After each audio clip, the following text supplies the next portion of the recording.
Muy bien, como les anticipaba en la anterior hora, ahora es muy importante, hermanos, que nosotros tengamos eh, un conocimiento general de lo que es el Antiguo Testamento. Esto es como cuando uno va a una ciudad nueva, ¿no? Cuando uno va a una ciudad nueva, siempre hay como un mirador, ¿no? Como un mirador en la ciudad donde uno sube al mirador y uno tiene una vista panorámica de la ciudad, ¿no? O sea, de día o de noche, siempre hay una vista agradable. Este, pero el hecho de que nosotros nos paremos al mirador, la importancia que tiene es que vamos a poder ver la ciudad completa. ¿Mm? Pero eso no significa que conozcamos la ciudad. El hecho de estar parados en un mirador significa que vamos a poder identificar, depende la grandeza o la altura de algunos monumentos o edificios, vamos a poder saber, mira, allá se ve tal iglesia, allá se ve el Palacio de Gobierno, allá está fulana de tal, etcétera. Pero eso no significa que lo conozcamos. Y para conocerlo, entonces, necesitamos bajar y adentrarnos por las calles de la ciudad. Pero cuando nosotros nos adentramos, ¿no? Cuando vamos caminando ya por las calles, por las avenidas, y nos paramos frente al Palacio de Gobierno y lo vemos más de cerca y lo admiramos, decimos, este yo lo vi cuando estaba yo en el mirador, ¿no? Desde allá también se veía esta parte. Bien, lo que vamos a hacer en estas horas que nos quedan de la materia es pararnos un poquitito en el mirador del Antiguo Testamento. Y vamos a tratar de tener un panorama general de lo que es el Antiguo Testamento, ¿no? Esto no significa que lo vamos a conocer. En la medida en que avancemos en nuestro programa, ¿no? Iremos bajando de a poquito y nos iremos internando con mayor detenimiento en el Pentateuco, con mayor análisis en los libros históricos, con mayor asombro en los libros poéticos y sapienciales, y con mayor desafío en los escritos de los profetas. Recién ahí estaremos internándonos en las callecitas, en los callejones de estos libros, y entonces vamos a poder disfrutarlo igual. Y cuando vayamos ya nos adentremos a cada una de esas secciones, entonces vamos a decir, ahora recuerdo cuando estábamos parados en el mirador, entiendo ahora un poco por qué sucedió tal o cual cosa. Entonces, inicio esta analogía, hermanos, para decirles que el hecho de que ahora nos paremos en estas horas que nos quedan de nuestro curso a mirar de manera general el Antiguo Testamento, no tiene ningún desperdicio, porque finalmente nos permitirá ubicarnos cuando vayamos por las callecitas, ubicarnos y decir, sí, sí entiendo dónde estamos, sí entiendo de qué estamos hablando, sí entiendo esto. Y de esto se trata esta situación. Así es que vamos a ir de la mano en esto, hermanos, y voy a presentar las diapositivas para irnos guiando.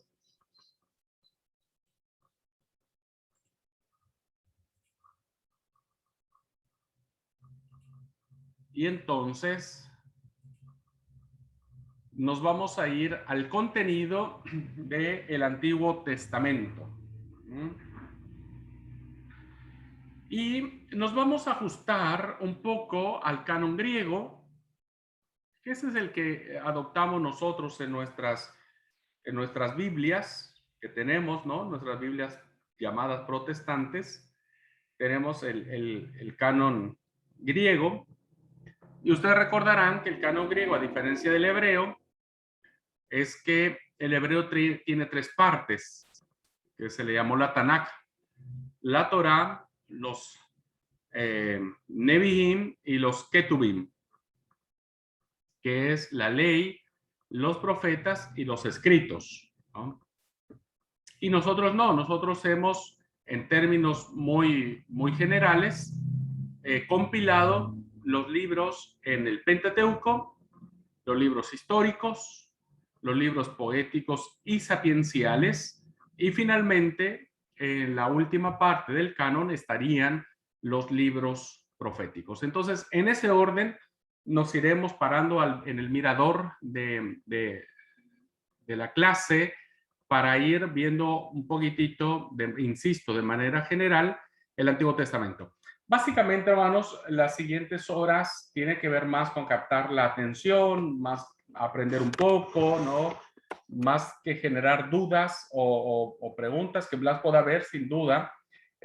Esta clase está escrita más como informativa, ¿no? Como informativa.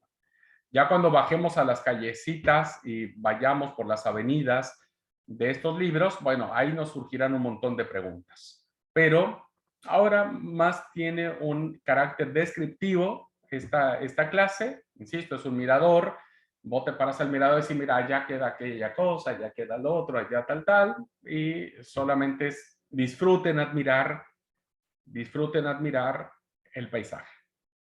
Toda vez que al menos los exámenes parciales, el último examen, no tiene nada que ver con lo que vamos a ver en clase. Así es que disfruten el recorrido, ¿no? Disfrútenlo. No se estresen por tratar de aprender lo que vamos a ver. No se estresen. Procesenlo, léanlo. Si tienen alguna pregunta, con todo gusto la podemos aclarar. Pero la idea es que disfruten más el recorrido, porque viste a veces uno dice, esto vendrá en el examen, esto me lo toca aprender, esto hay que leerlo, esto, y entonces uno entra en un estrés. Quise quitarles ese estrés ahora, no se me estresen, y disfruten el recorrido y un poco el paisaje, echen a volar su imaginación y traten de ubicarse en el mirador que ustedes quieran, en la Torre Eiffel, en qué sé yo, no sé, en cualquier mirador.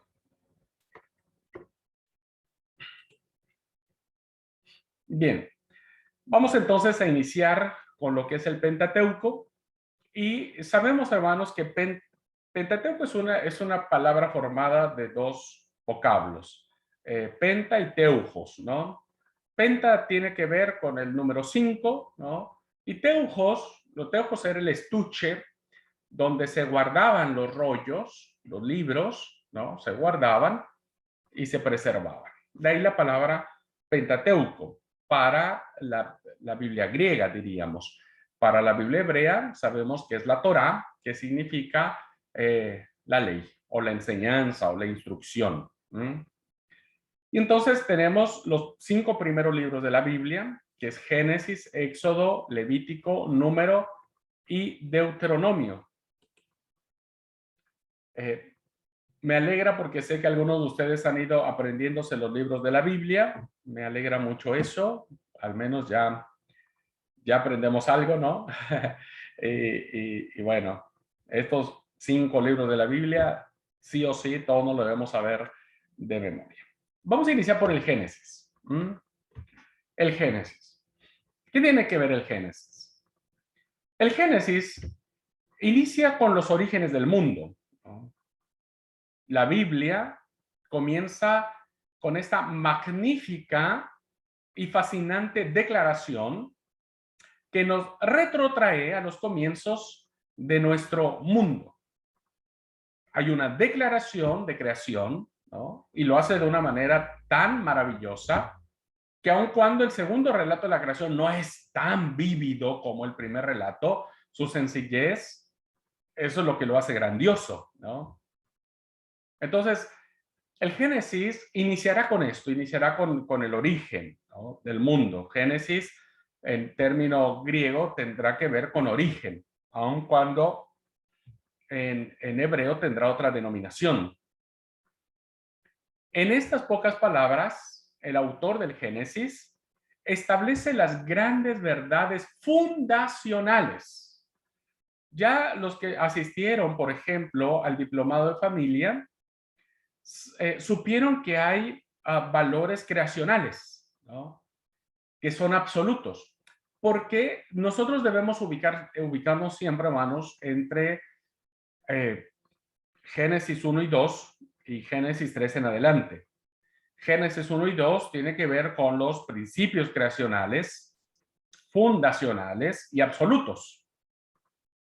Lo que viene después de la caída, ¿no? Va a estar condicionado siempre a muchos otros factores.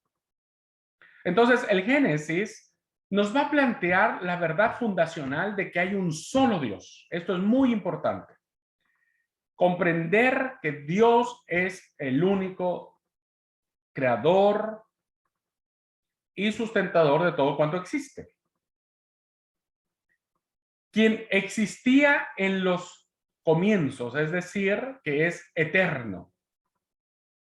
Dios, y después el Nuevo Testamento explicará que Jesús será anterior a la creación. Jesús no es parte de la creación y por lo tanto el Padre tampoco es parte de la creación. Y que toda la creación es obra suya. Eso será en los primeros capítulos la mayor declaración del texto bíblico y que lo encontraremos en el libro de Génesis. Todo descansa en esto. Y a partir de estos principios fundacionales, hermanos, va a discurrir toda la narración bíblica, todo el pensamiento bíblico. Será entonces el principio, diríamos, de todas las cosas.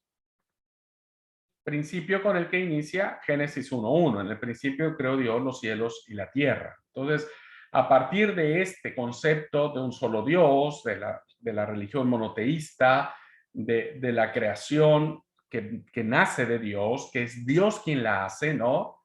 Más allá si la hace a través de, si crea al hombre a través de su palabra o lo crea a través del barro o del costado del hombre, ¿no? Es Dios quien lo hace.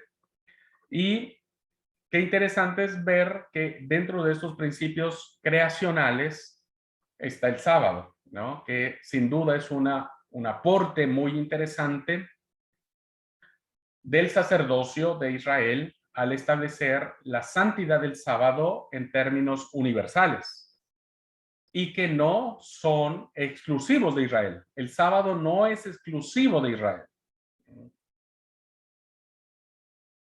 Y esto es muy interesante y entonces lo vemos a través del Génesis.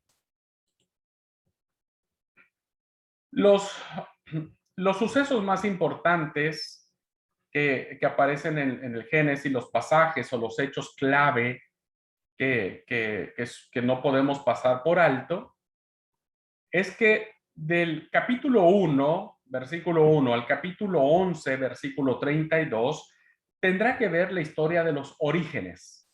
La historia de los orígenes. Entonces, tendremos primero la creación del mundo y consecuentemente su caída, del capítulo 1 al capítulo 3 del Génesis. Luego tendremos una de las consecuencias del pecado que vendría siendo el patricidio que comete Caín cuando mata a su hermano Abel en el capítulo 4. Vendrá una narración muy interesante, ¿no?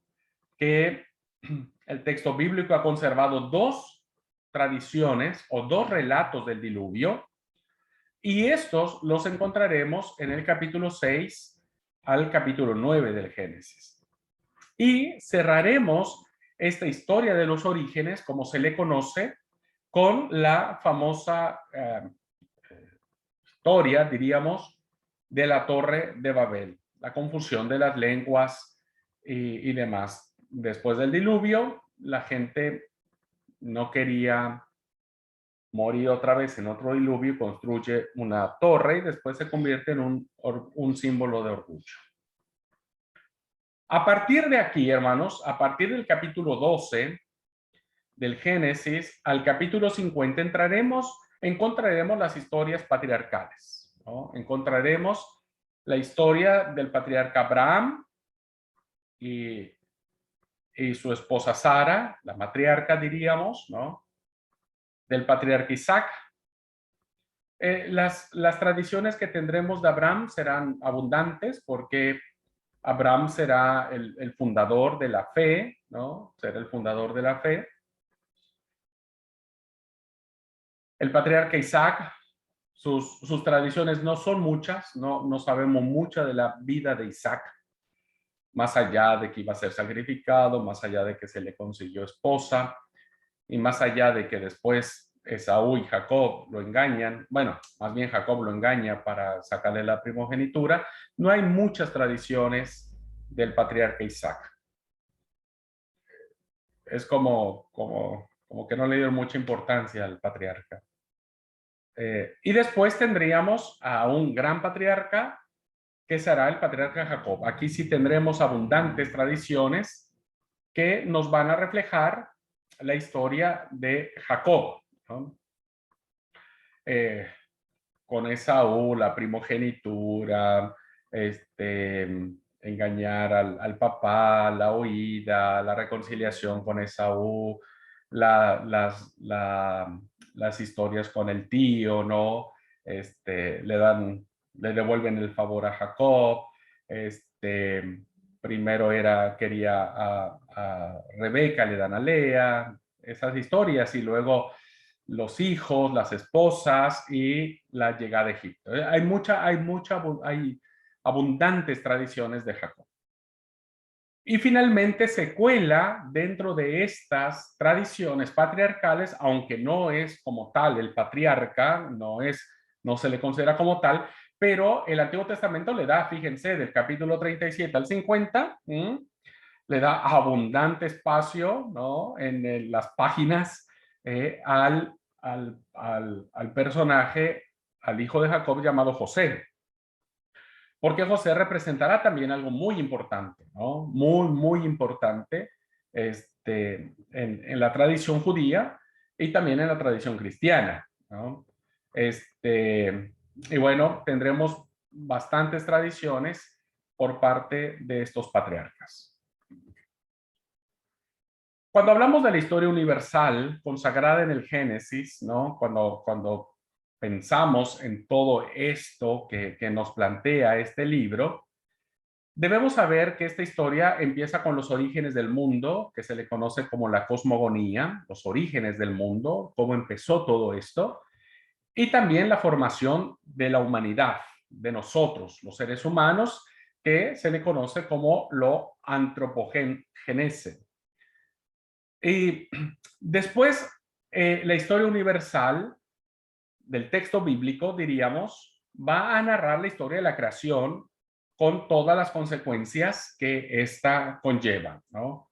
Se crea el mundo, se crea el ser humano, cómo se trae a la vida lo que nos rodea y cuál será la consecuencia. Como resultado, en esta historia universal que estamos hablando, de los capítulos 1 al capítulo 11 del libro del Génesis, ¿no? Nos va a hablar también que como resultado de la multiplicación de los pecados, vendrá el diluvio universal, ¿no? Será como una consecuencia de el diluvio universal. Después, la historia discurrirá, ¿no? Discurrirá en la formación de planes para construir lo que se le conoció como la Torre de Babel, y después la confusión de lenguas que permite la dispersión, ¿no? La dispersión del pueblo, de la gente, convirtiendo cada lengua en un pueblo, diríamos, ¿no?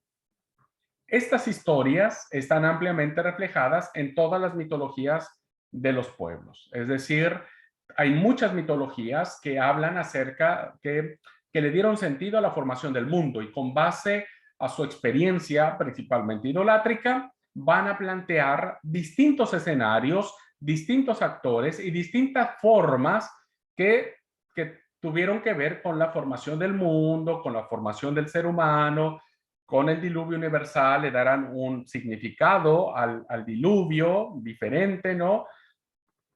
Y demás. Y entonces el texto bíblico no está ajeno a esta realidad de explicación del mundo, y entonces lo harán en excelente narración, ¿no? Y pondrá por encima de todo a Dios. Entonces, la diferencia entre las mitologías paganas respecto de la formación del mundo a lo que está consagrado en el texto bíblico, en el texto sagrado, la diferencia fundamental será que en este caso Dios es quien lo ha hecho.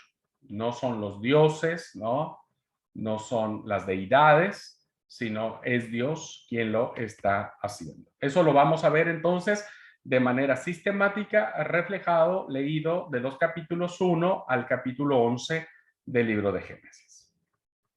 Hay testimonios arqueológicos actualmente que coinciden, hermanos, en el conocimiento bíblico que había de las siguientes áreas en aquella época donde se plantea, ¿no?, la existencia de Abraham, de los primeros patriarcas. Hay coincidencia en cómo era la estructura familiar, cómo se hacía el matrimonio, cómo eran los contratos de compra y venta, cómo era la geografía, las ciudades, los nombres. Hay plena, ¿cómo es?, respaldo arqueológico para los distintos partes y narraciones que tiene el Génesis para sustentar que lo que sucede a partir del capítulo 12 en adelante realmente sucedió, es decir, que formaba parte ya de lo que en ese momento sucedía en el mundo conocido. Bueno, de ahí, hermanos, una vez que nos saltamos ya y que dejamos de lado lo que es la parte de las narraciones patriarcales, entonces nos enfrentamos al segundo libro de la Biblia, que se le llama el Éxodo. Y el Éxodo trae interesantes aportes. Tras la muerte de José, hecho con el que termina el Génesis, con la bendición a los Jacob es quien bendice a los hijos de José y termina finalmente con la declaración de José de que sus huesos los lleven a descansar a su tierra, ¿no? El pueblo de Israel empieza a florecer y empieza a multiplicarse en Egipto, ¿no? Todos sabemos que Génesis nos narra cómo Jacob junto con la familia bajan al delta del Nilo para establecerse ahí como pastores de ovejas, ¿no? Y empiezan a multiplicarse y empiezan a florecer. O sea, es un pueblo grande. Sin embargo, según el relato bíblico, los egipcios pronto olvidaron cómo José los había salvado de la hambruna. Con eso inicia el Génesis, se levantó un nuevo gobernador, ¿no?, que no supo nunca de José. De parte de los gobernadores de Egipto, la gratitud empezó a cambiar y entonces vemos un cambio de actitud y lo que antes era gratitud por haberlos salvado de la hambruna se convierte en recelo y odio. Y los egipcios empezaron a ver que los israelitas se empezaron a multiplicar. El Éxodo, hermanos, el Éxodo en términos generales ofrece algunos datos que dentro de ciertos márgenes de probabilidad, ¿no? Volvemos otra vez a pensar que el texto bíblico es redactado con base en un propósito, permiten, en términos muy generales, delimitar la época en que acontecieron los hechos referidos. A veces no hay coincidencia en el tiempo, en los años que gobernaban los gobernadores o los faraones que estaban en Egipto. Tales datos, aunque no bastan para establecer fechas precisas, realmente ustedes encontrarán en muchos comentarios bíblicos fechas aproximadas, ¿no? Realmente las fechas ya más precisas empiezan a partir de la monarquía. Cuando se establece la monarquía, ahí ya las fechas son más precisas. Antes de la monarquía hay muchos datos que no siempre coinciden. Por ejemplo, ¿no?, el 1:11 de Éxodo revela que los israelitas residen en Egipto durante 430 años. y que fueron obligados a trabajar en la construcción de dos ciudades, Pitón y Ramsés. Llegada en egipcio, llamada en egipcio Casa de Ramsés. Este hecho sucedió entre finales del siglo XVI y principios del siglo XV antes de Cristo, que tiene que ver mucho, ¿no?, acerca de quién estaba al frente del gobierno egipcio cuando sucede todo este asunto de la esclavitud de Israel.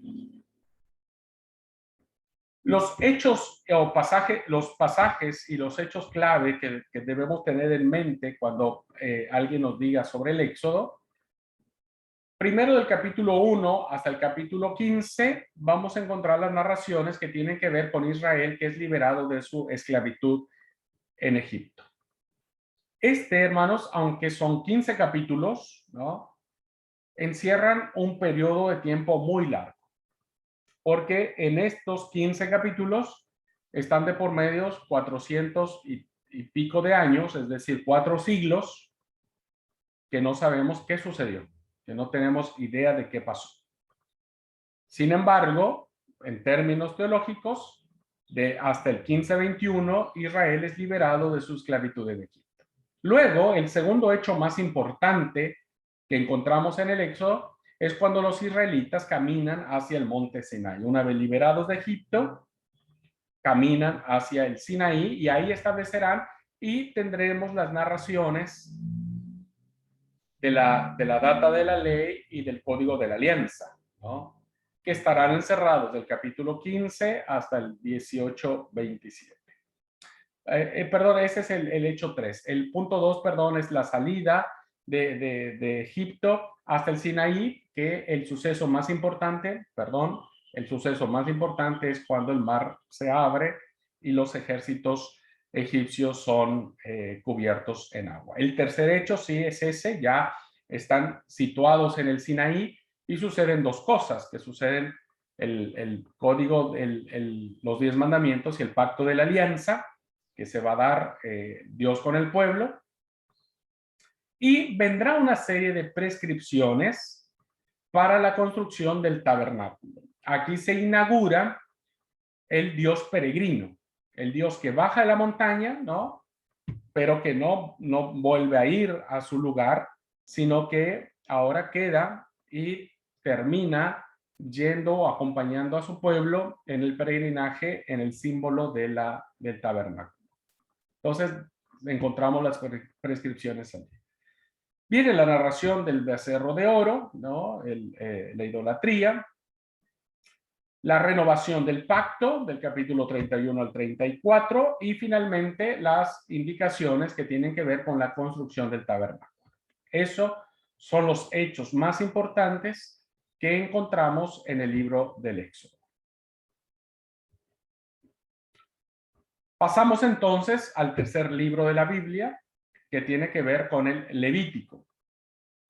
La Septuaginta, ¿no?, el canon griego, le llama ese nombre posiblemente para indicar que se trata de un texto destinado de modo particular a los levitas. Ya es un texto, hermanos, en el cual hay una clara alusión a una de las tribus de Israel, que es la tribu de Leví, ¿no? Y esta tribu es elegida por parte de Dios para que fuesen los encargados de ejercer el ministerio sacerdotal y de atender a los múltiples detalles del culto tributado a Dios por los israelitas. Entonces, los levitas serán la tribu y sus descendientes serán los que se van a encargar de todo lo que tiene que ver con el templo, ¿no?, con los utensilios, con los sacrificios, con la liturgia, con todo lo que tiene que ver con el templo. Entrar al lugar santo, entrar al lugar santísimo, solo podría ser parte de un sacerdote levita, ¿no? Y entonces es muy probable, hermanos, que por eso la Septuaginta le haya puesto este nombre de Levítico. En hebreo, recuerden que los 5 primeros libros de la Biblia en hebreo no son Génesis, Éxodo, Levítico, Números y Deuteronomio. Realmente en hebreo son cómo se nombra la primera palabra que aparece en el texto bíblico. En el caso de Levítico, ¿no? En el caso de Levítico, si ustedes checan su Biblia, el primer versículo dice, y llamó Jehová a Moisés. Entonces, antes, hermanos, los libros no se les dio nombre, o sea, no hubo alguien que les diga, bueno, este nombre es así, se va a llamar de esta manera, ¿no? Realmente se le fue dando, en este caso, en el texto hebreo, dijeron, ¿qué nombre le ponemos? Y pongámosle el nombre de la primera palabra que aparece. Y entonces, Guayirá, que significa y llamó, es la palabra hebrea con la que inicia Levítico. Entonces, Guayirá es el nombre en hebreo a lo que nosotros en griego le llamamos Levítico, pero tiene que ver más básicamente por eso. Bereshit es el nombre al Génesis, en el principio. En hebreo es Bereshit. El Levítico es este. Devarim es Deuteronomio, que son los que me acuerdo. Devarim, que significa, estas son las palabras. Así inicia el libro del Deuteronomio. Un poco respecto a la tarea de los levitas, porque recuerden, hermanos, que este es un libro que no nos narra un suceso, no nos narra acontecimientos, tiene que ver más con prescripciones, ¿no? Entonces, en el reparto de la tierra de Canaán, los levitas que pertenecían a la tribu de Leví recibieron en lugar de territorio, a ellos no les tocó tierra, ¿no? No les tocó tierra, 48 ciudades donde podrían o iban a habitar, y estas 48 ciudades iban a ser repartidas entre todas las tierras asignadas al resto de las tribus. Los levitas, al no recibir tierra, ¿no? Habían sido separados por Dios para servirlo a él, para que cuidaran de las cosas sagradas y celebraran los oficios religiosos. Esta sería la función específica asignada a los levitas, sería la función especial que va a acompañar en todo el trayecto, Y serán ellos, hermanos, los sacerdotes, la casta sacerdotal, quienes meterán, a ver, en el buen sentido de la palabra, le meterán mano al texto bíblico para compartir, a veces para imponer su tradición de santidad, diríamos. Entonces, veremos cómo en la tradición sacerdotal va a discurrir muchísimo sobre este tema, sobre la santidad. Y serán dos de las doctrinas distintivas que nosotros tenemos, ¿no? Que tienen que ver no con el pueblo de Israel, sino con la santidad de Dios, que viene siendo el sábado y la ley de la alimentación. Y entonces los levitas tendrían asignada esta función específica, sobre todo después que el culto y cuánto en él se relaciona quedó centralizado en el templo de Jerusalén. Desafortunadamente los levitas o los sacerdotes que después funcionarán en el templo, bueno, ya tendrán su propia desviación, ya tendrán sus propios problemas, ¿no? Sus propios problemas. Pero en esencia, el libro de Levítico va a tratar estas normas que evidentemente, hermanos, dejaron de tener ya importancia, ¿no? Porque el templo no existe más. Si hoy el templo de Jerusalén existiera, el libro levítico sería muy, muy importante. Pero en el pensamiento hebreo, mientras el templo existía, el libro de Levítico fue un libro muy, muy valorado, pero demasiadamente valorado. Tan es así, tan valorado es, que Levítico está a la mitad de la Torá. Está a la mitad de la Torá. Esto no es cosa menor, no es obra de la casualidad. El hecho de que el Levítico esté a la mitad de la Torá significa la importancia que este libro tenía, porque evidentemente todo se centraba en el templo y en el culto. Una vez que el templo fue destruido en el año 70 después de Cristo, el Levítico dejó de tener importancia, porque ya no hay más sacrificios, ya no hay más ceremonias religiosas, etcétera, etcétera, y solamente quedó la función teológica, que esa es la que nosotros como iglesia hemos venido eh, reconociendo como vigente, ¿no? Que tiene que ver con el sábado y la ley de la alimentación. El esquema que encontramos en el libro de Levítico, ¿no?, es el siguiente. Ofrendas y sacrificios que aparecen del capítulo 1 al capítulo 7. La consagración que debía de tener el sacerdote, del capítulo 8 al capítulo 10. Las leyes sobre la pureza y la impureza legal, del capítulo 11 al capítulo 16. Habrá mucho material abundante, habrá abundante material, perdón, hice un pleonasmo. Habrá abundante material en este libro respecto de la ley de santidad que abarcará del capítulo 17 al 25. Habrá una serie de bendiciones y maldiciones muy parecidas a las del Deuteronomio, que estarán en el capítulo 26. Y habrá indicaciones muy especiales que tienen que ver sobre lo consagrado a Dios en el último capítulo, que es el capítulo 27. ¿Se darán cuenta? Este es un libro que, a ver, si bien es cierto, uno podría leerlo solamente como para formación, deja de tener sentido porque evidentemente nosotros ya no nos regulamos más por este tipo de leyes, de ritos, de sacrificios. ¿Por qué observamos la ley de la alimentación? Porque creemos que no es un rito, ¿no? Porque creemos que no es un sacrificio. Y la ley de la alimentación, aunque se le dice ley, pero es una reglamentación, tiene que ver más con la santidad de Dios. El mismo texto de Levítico dice cuál es el propósito de esta ley y tiene que ver con la santidad de Dios. Entonces, es por eso que nosotros seguimos conservando este pensamiento que aparece en el libro de Levítico. Entonces, si usted quiere defender el sábado y quiere defender en el muy buen sentido la palabra, la ley de la alimentación, tenemos que saber un poco sobre el libro de Levítico. Bien, después, hermanos, nos pasamos al libro de Números.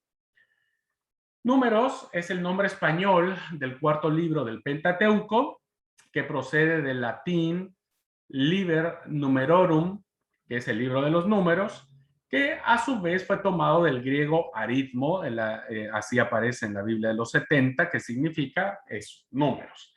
¿Por qué se llama números? Es muy probable que esto corresponda a la presencia en el texto de los dos grandes censos que aparecen en el pueblo de Israel. Ustedes dirán, qué flojera leer esos censos. Y sí, da mucha flojera. Si quieren leerlos, léanlos. Y si no, sáltenselos. Pero no se salten la intención teológica. Ya caminaremos un poquitito por esa calle, ¿no? Por esa avenida, porque tiene un interés muy fuerte el hecho de los censos en la Biblia, porque el pueblo de Israel, para ellos era muy importante saber quiénes eran, su identidad, su nacionalismo. Entonces, los censos para Israel serán muy valiosos. Por eso aparecen allí, son dos censos que aparecen del pueblo de Israel en el capítulo 1 y el capítulo 26. También tiene que ver sobre el reparto del botín de la guerra tras la victoria de los israelitas sobre los madianitas. Hay una guerra ahí que se da en el desierto y a ciertas precisiones de orden cuantitativo relacionadas con los sacrificios y las ofrendas, ¿no? Entonces, hay muchos números en este libro y bueno, por eso es que se le da así. No sucede lo mismo, ya dije, en la Biblia hebrea, porque en hebreo el título del libro es de Midbar, que significa en el desierto, porque así inicia el libro de Números. El primer versículo dice: habló Jehová a Moisés en el desierto del Sinaí, Entonces, es así como le pusieron como nombre. En el desierto. Eso significa nuestro cuarto libro de la Biblia, en el desierto. Referencia expresa sin duda a los sucesos que tienen que ver con la región sinaítica, ¿no? En el que se desarrollan diversos acontecimientos que suceden allí. En Números, hermanos, en términos muy generales, se pone de relieve, el número va a ser muy lindo, les recomiendo, Números es muy agradable leer, más allá de los censos, vuelvo a repetir, sáltenselos si quieren, no los lean. En Números se pone de relieve la personalidad y la obra de Moisés. Aquí es donde se le da un carácter muy importante al personaje, quien será el gran libertador y el gran legislador del pueblo de Israel. A esta misión se añade la de organizar a los israelitas y guiarlos durante los años de su peregrinación en busca de la tierra prometida. Aparecerá en Números.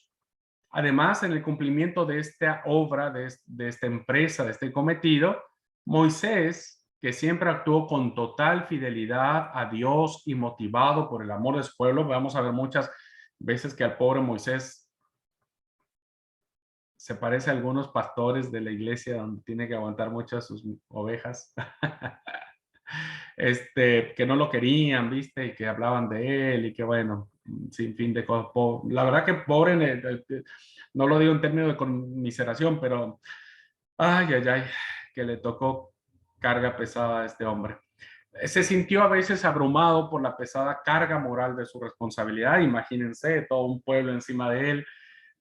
A veces los pastores sentimos tanta carga por nuestra iglesia de no saber si lo estamos haciendo bien, y sobre todo porque había mucha gente que no lo comprendía, ¿no? ¿Y qué fue eso cuando te señalan? Por eso es muy rico el libro de Números, porque uno puede ver muchas emociones, muchas sensaciones, mucho aguante por parte de Moisés. A veces Dios más bien es el que se enoja, fíjense, a veces Dios se enoja más con el pueblo y Moisés sale al quite. Y Moisés intercede por el pueblo y Moisés le dice a Dios, no los destruyas, mira qué van a decir los pueblos, los sacó de Egipto para venir a destruirlos en el desierto, tener compasión, tenerles misericordia. Y Dios le dice a Moisés, bueno, anda con tu pueblo. Fíjense cómo el narrador le dice a Moisés, es tu pueblo, no es mío, de últimas. Pero la verdad que muy interesante el libro de Números. Con todo, hablando ya de la figura de Moisés, que se le da una importancia capital en este libro, Moisés no ceja ni un instante en su empeño y hasta el fin de sus días sigue velando por este pueblo, por el pueblo de Israel. Cuando vio ya acercarse el momento de su muerte, toma las precauciones necesarias para que su sucesor, inicia aquí la figura de Josué, se empieza a vislumbrar la figura de Josué, que será muy importante después, pudiera llevar a buen fin la encomienda de arribar a la tierra prometida y tomar la posesión de ella. Tenemos un esquema del libro de Números en 3 momentos, ¿no? El primer momento, el capítulo 1 al capítulo 10, es la permanencia en el Sinaí, es decir, es el arranque ya, están haciendo los preparativos para salir del Sinaí e irse al desierto. Del capítulo 10 al capítulo 21 vemos la larga marcha por el desierto, 40 años, hasta las llanuras de Moab. Y del capítulo 22 al 36 ya se asientan, se acercan, están muy próximas a las llanuras de Moab. La foto que aparece en la diapositiva son esas llanuras. No sabemos si ahora se miraron así como, si antes se miraron así como se miran ahora, pero así se miraban. Ese era el lugar donde el pueblo finalmente llegó a sentarse antes de cruzar al mar, el río Jordán. Y finalmente, hermanos, tenemos el libro del Deuteronomio. Este es el Monte Nemo, ¿no? Actualmente el Monte Nebo, donde dije Nemo, me llegó la caricatura. No, el Monte Nebo, donde se cree que Moisés finalmente descansó, murió, y donde al parecer el Señor lo subió para que mirara y le dijera, bueno, ve todo eso, pero vos no vas a pasar. La forma hebrea es Devarim, que significa palabras, así inicia el libro del Deuteronomio. Es el quinto libro del Pentateuco. La Septuaginta lo llama Deuteronomio porque se refiere a la segunda ley, ¿no? No es una ley diferente de la primera que se da en el Éxodo, en Moisés, sino una repetición por lo que sucedió cuando Moisés quiebra las tablas de la ley y se tiene que hacer una segunda edición. Hay algo interesante en la segunda edición, ¿eh? Pero bueno, ya cuando vayamos por la avenida del Deuteronomio, nos vamos a acercar a la segunda ley. El libro, este libro, el Deuteronomio, pone de manifiesto lo que Dios quiere de su pueblo escogido, por eso los grandes discursos de Moisés. La relación, la especial relación que Dios establece con su pueblo. Jehová ciertamente es el Dios creador del cielo y de la tierra, una alusión muy interesante al Génesis, pero sobre la exclusiva base de su amor, escogió Dios a Israel para establecer con él una particular alianza. Es aquí, hermanos, donde se nota con mayor fuerza la alianza que Dios hace con Israel, ¿no? Es una prerrogativa divina que de entre todos los pueblos elige Israel para hacer una alianza. Dios había elegido a su pueblo desde Abraham, Isaac y Jacob, a quienes prometió que sus descendientes heredarían la tierra de Canaán. Hace esa alusión, o sea, Dios le dice en el Deuteronomio al pueblo, ¿no? Yo hice un pacto con sus padres y les dije que iban a heredar la tierra, así es que estoy cumpliendo mi parte, mi alianza con ustedes. El cumplimiento, la promesa, está permanentemente contemplado en el horizonte del Deuteronomio, es decir, es un libro que iremos mirando y descubriendo la promesa de Dios. Dios está cumpliendo su promesa. Y esto es algo muy maravilloso que bíblicamente, espiritualmente, teológicamente nos regala este hermoso libro. El evocar los hechos que pusieron fin a la esclavitud de Israel en Egipto y los muchos prodigios de los cuales el pueblo fue testigo durante los años del desierto son signos que Dios le recuerda estando ya el pueblo instalado en las llanuras de Moab, ¿no? Y diciendo, no olviden que yo fui quien lo sacó y no olviden los prodigios que hice para hacerlo, ¿no? Eso será muy hermoso, es como una reafirmación antes de entrar a la tierra prometida de que Dios ha cumplido su palabra.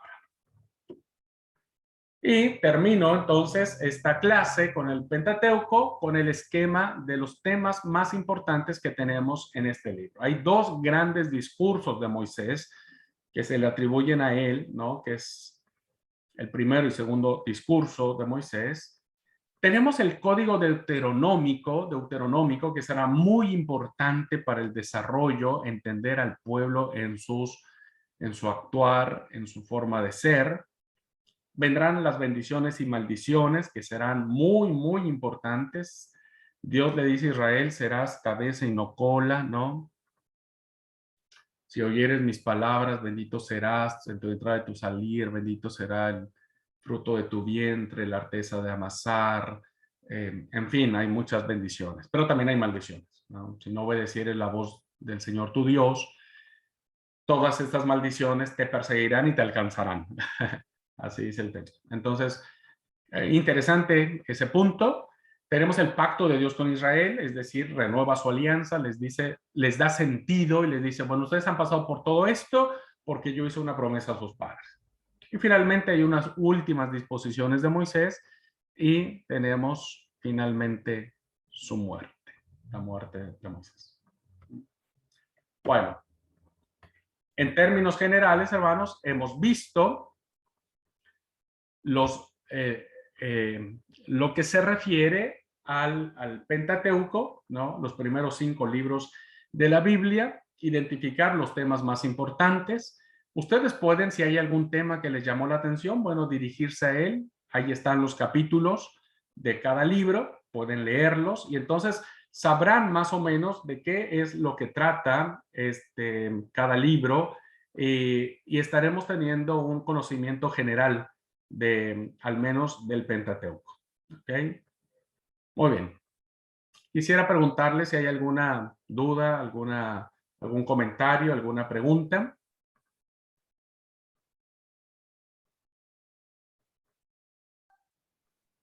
Sí, pastor, tengo una pregunta. Sí, Karina.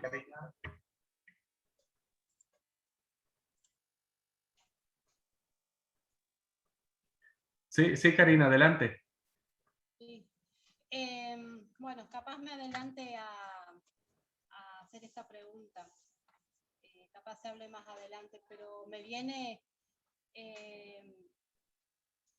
molestando esto desde que leí Génesis. En la parte de que en el capítulo 4 de Génesis, de Caín y Abel, cuando Caín mata a Abel, entonces Dios lo echa. Lo manda para otro lado. Y dice que él salió y se encontró con su mujer y se casó, bueno, y que tuvo familia. ¿De dónde salió ese pueblo? Si estaba Adán, Eva, Caín y Abel y sus otros hijos, ¿y de dónde salió el otro pueblo? Eso es lo que me hace ruido en este texto. Es como que empieza con 4 personas y después nos encontramos con un pueblo. Sí, sí, Karina. Esa pregunta es como ya meternos a la avenida. Ya es meternos a la avenida, ya es entrar en el detalle, ¿no?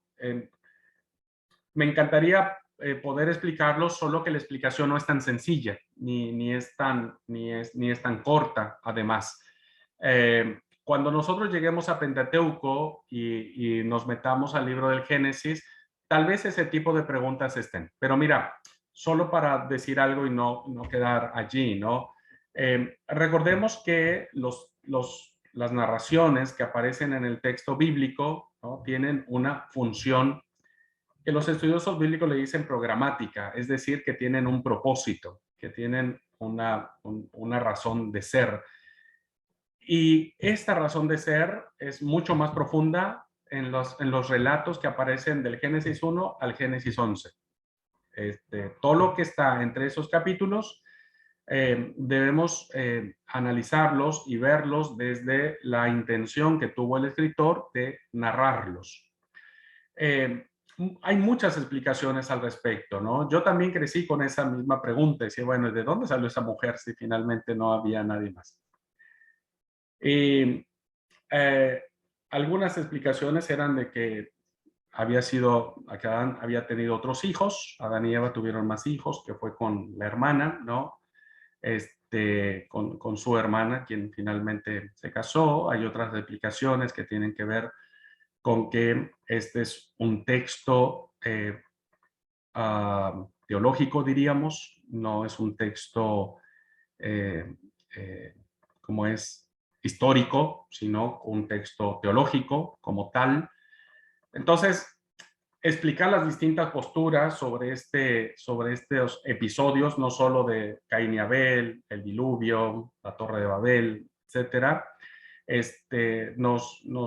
nos llevaría mucho tiempo, pero yo les pido que antes de que entremos a eso, para poder entenderlo mejor, aguardemos la clase de Pentateuco para poder armar todas las piezas. Así es que no sé si es buena noticia decirte que te vas a quedar un poco más con la molestia, Karina.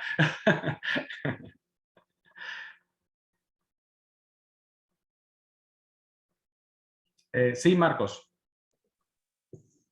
Una pregunta. ¿Quién era que escribió el Pentateuco? Bien, al igual que la pregunta de Karina, cuando entremos a la clase lo explicaremos con mayor detalle. Pero hay dos posturas que narran la autoría del Pentateuco. Hasta el siglo XIX, de manera unánime, se creía que el autor del Pentateuco era Moisés. Moisés era el autor del Génesis, Éxodo, Levítico, Números y Deuteronomio. Porque hay evidencia interna, ya veremos en la clase correspondiente, que lo vamos a abordar, hay evidencia que establece que y Moisés escribió estas palabras, y Jehová le dijo a Moisés, escribe esto y guárdalo, etcétera. Entonces hay como evidencia de que efectivamente Moisés escribió esto. Y después tenemos lo que es después del siglo XIX, la crítica bíblica inició una serie de cuestionamientos respecto de las diferencias que existen en el Génesis, de estilo, ¿no? Diferencias literarias, diferencias de conceptos, de nombres, tradiciones duplicadas, ¿no? Que hicieron pensar que Moisés no fue el autor, al menos una postura dice que, de plano unos dicen que Moisés no fue el que escribió el Pentateuco, ¿no? No, Moisés, olvídense. Y las más conservadoras establecen que reconocen que tal vez Moisés escribió partes, ¿no? Partes del Pentateuco, pero que la gran mayoría de la confección del Pentateuco se da en el exilio, y es producto de diversas tradiciones que ya se desarrollaron dentro del pensamiento judío.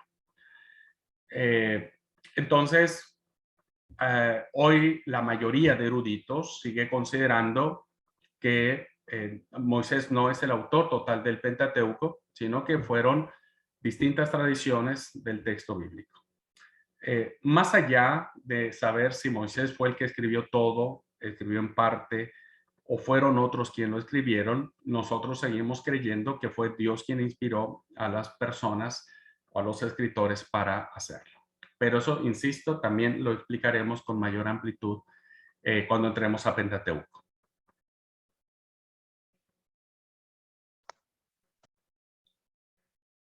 ¿Alguien más, hermanos?